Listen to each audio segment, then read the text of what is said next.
Қайырлы күн достар, бүгін сіздерге мега шоколадты Whoopie Pie тортының рецептімен бөлісетін боламын. Құрамына шоколад қосылмайды, шоколадтың орнын сүт және какаомен алмастыратын боламыз.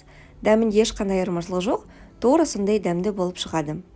Ең алдымен тортымыздың қоржындарын дайындаймыз. Ол үшін 2 жұмыртқаға қантымызды қосамыз, және де миксермен біздің жұмыртқалы массамыз ағарып, және де массамыз 2 еселеніп көбейгенге дейін жақсылап миксерлейтін боламыз. Міне дәл осындай болғанға дейін миксерлейміз. Сол кезде біздің қоржындарымыз көтеріліп жақсы болып пісетін болады. Енді оның үстінен бөлме температурасында тұрған сары майымызды қосамыз да тағы да миксерлеп аламыз. Қант пен сары майды араластырған кезде кішкене біздің массамыз түйіршіктенеді, одан қорықпаймыз, ол солай болуы қажет.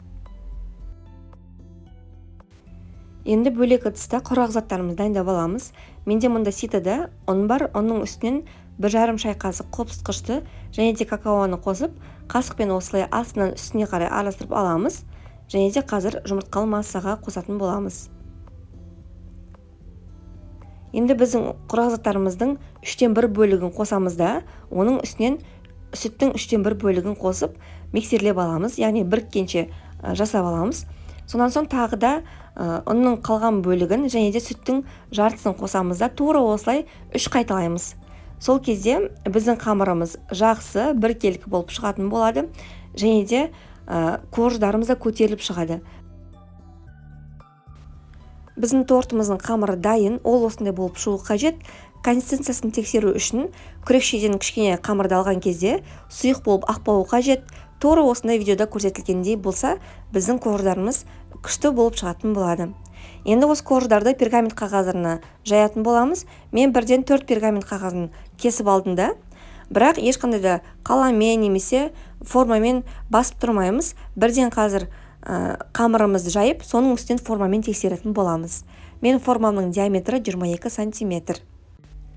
Енді осы қамырымызды теңде 4 бөлікке бөліп аламыз. Мен осылай алғашында 3 ас қасықтан салып шықтым. Сонан соң, егер де қамырыңыз қалып жатса, әрқайсысын тағы да кішкенеден бөліп шығасыз. Және де осылай спатула болса, спатуланың көмегімен жайған дұрыс, сол кезде бір тегіс болып жайылады. Немесе қасықпен де жайсаңыз да, қамырымыз жақсы жайылатын болады. Біздің қоржынымызды бір тегіс жақсы етіп жайып шықтық. Енді оның өлшемін білу үшін осылай кальцияны 22 сантиметрге қоямыз да, қоржын үстінен баспаймыз, тек қана өлшеп көреміз. Мен де өлшеп көрдім, размерінен кішкене артық болып тұр, ол ештеңе етпейді. Енді біздің қоржынымызды қызып тұрған пеште 180 градуста 8-10 минут шамасында пісіріп аламыз. Біздің бірінші қоржынымыз дайын. Әр қоржынды осылай решеткада суытып алсаңыз, тез суитын болады. Қоржындарымыз пісіп болғанға дейін біз тортымыздың кремін дайындайтын боламыз. Ол үшін сүзбелі ірімшікке қант ұнтағын қосып, біркелкі масса болғанға дейін 1-2 минут шамасында миксерлеп аламыз. Және де енді оның үстінен салқын болып тұрған сливкімізді құйып, тағы да біздің креміміз тұрақты масса болғанға дейін миксерлейміз. Бір ескере кететін жайт, біздің барлық заттарымыз бөлме температурасында емес, тоңазытқышта салқын болып тұруы қажет. Сол кезде креміміз тұрақты және де тез миксерленетін болады.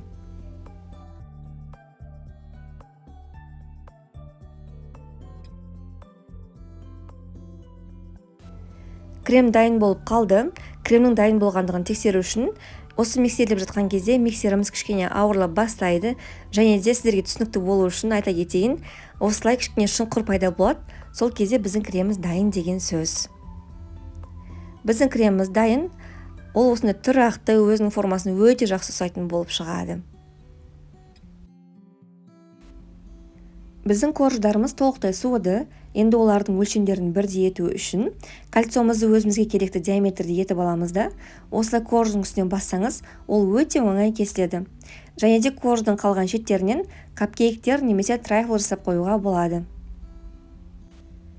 Енді біздің тортымызды жинастырамыз. Ол үшін подложкамызға кішкене кремнен жағамыз, себебі біздің торттарымыз қимылдап кетпеуі қажет. Барлық корждарымызды теріс бетіне жинастырамыз. Сол кезде бір тегіс болып шығатын болады. Және де енді осындай насадка қолданамыз. Мен насадкамның номері 803 вупипай тортына арналған насадка. Егер де сізде насадка болмаса, бірден кондитерлік мешокты кішкене кессеңіз, ол да болады негізінде. Енді осы кондитерлік қалтамызға өзімізге керекті креміміздің 3/1 бөлігін саламыз. Және де осындай вупипайдың шариктерін жасайтын боламыз. Сіздерге түсінікті және де жақсы көріну үшін видеоны жылдамдатпадым, дәл солай қалдырдым. Вупипайдың шариктерін жасау өте оңай. Бір жасағанда идеальны болып шықпауы мүмкін, бірақ та 2-3 жасағаннан кейін қолыңыз үйреніп, тура осындай шариктер жақсы болып шығатын болады.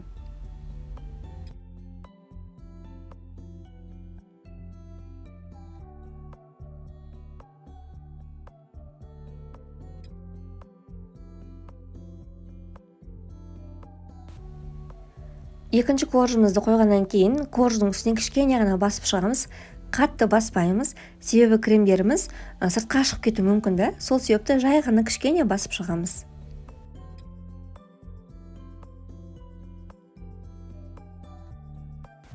Тортты толық жинап болғаннан кейін тоңазытқышқа саламыз да бетіне құятын ганашын дайындаймыз.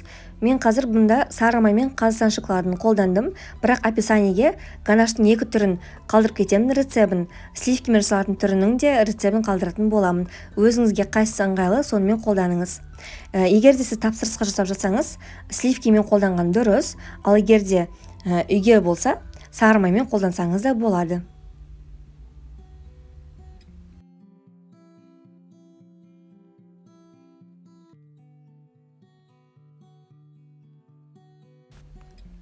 Ганашты толық жақ болғаннан кейін бірден әсемдейтін боламыз, себебі біздің шоколадымыз қатып қалмауы қажет. Өзіңіздің қалауыңызша әсемдесеңіз болады. Мен мұнда қазір жеміс-жидекпен әсемдеп тұрмын. Сіз егер де қаласаңыз, шоколадпен немесе ешқандай әсемдіксіз де сахарный пудра қосып әсемдесеңіз де болады.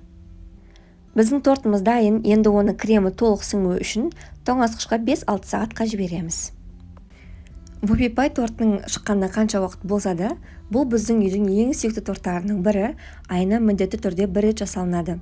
Сізге де дәл осы рецептпен жасап көруге кеңес беремін, ол сіздің отбасыңызға 100% ұнайды. Егер де рецепт ұнап жатса, менің каналыма тіркеліп, лайк басып, пікір қалдыруды ұмытпаңыздар. Сіздермен бірге болған Әйгерім, келесі видеода көріскенше.